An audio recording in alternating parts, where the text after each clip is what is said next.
দেখো আমার উঠোনের উপর কি সুন্দর ঘাটকল হয়ে রয়েছে। ঘাটকল এখন কেটে নেই।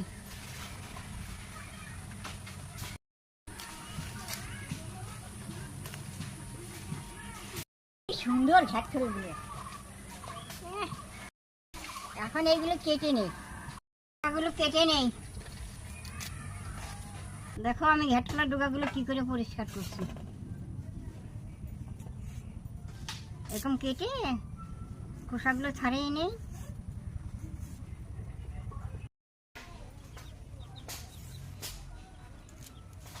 ঘাটকলার ডোকা কাটা হয়ে গেছে, হাঁটিগুলো কাটছি, এর মধ্যে এই কাটানোর হাঁটিগুলো দেবো।